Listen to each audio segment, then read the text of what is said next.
let us start the topic that is called as metallurgy. So metallurgy means how metals are extracted from minerals. So we are starting here with a concept that is mineral, ore, something like that we are first discussing, and then various processes. Say for example, if I am talking about mineral is any say chemical, usually in form of sulfide, oxide, chloride, bromide, iodide, something like that, which is obtained from nature. We are getting deposits of these minerals. Sometimes, say for example, sodium chloride, that means our common salt. So we can obtain it from sea.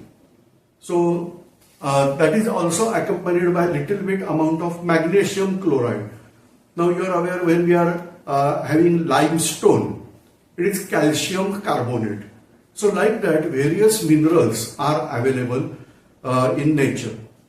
Now some minerals are used to extract substances, they are not considered as metals.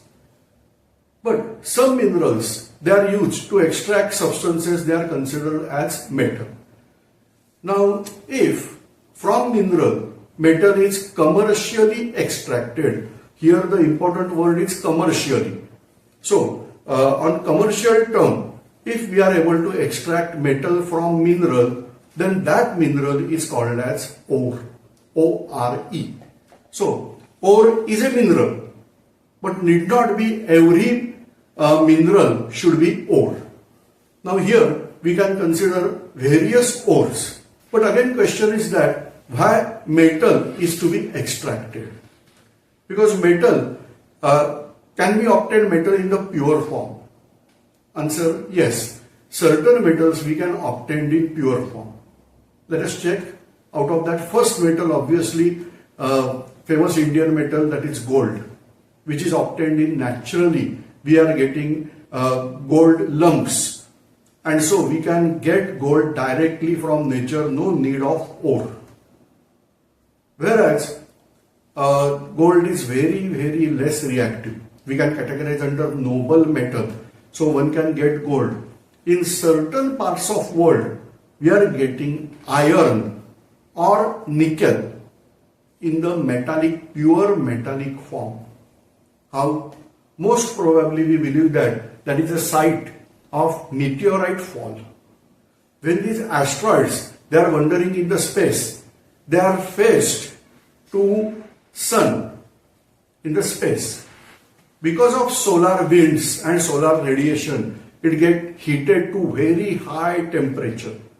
Whereas all bonds at that time can break out, particularly chemical bonds, they are breaking out. Now if, say for example, if gold is in form of its oxide, then obviously oxygen is a gas which can go out and pure metal can be formed. So usually whenever these meteorites are there, at that time we may get, not always, but we may get pure metals like nickel or iron if they are present in the meteorite. But otherwise, what happened that Earth with fewer sites, some sites like we are aware of Atacama Desert, that is in South America. Like that, certain sites are there where rainfall is not at all observed and climate is extremely dry. So forget of that site, but other than that, everywhere we are having humidity. Little bit amount of moisture, particularly in the troposphere part. Troposphere means from sea level to approximately 16 km at equator and 8 km at polar region. So that height, that is called as troposphere, which is consisting of moisture.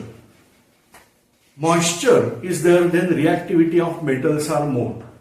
Again, air is rich of oxygen and metal can undergo reaction with oxygen. Whereas during rainfall, certain acids are formed naturally. It is not human efforts. For example, when thunderstorm, lightning is there, at that time nitrous and nitric oxides are formed. When we are burning out coal, wood, etc., traces of sulfur dioxide are formed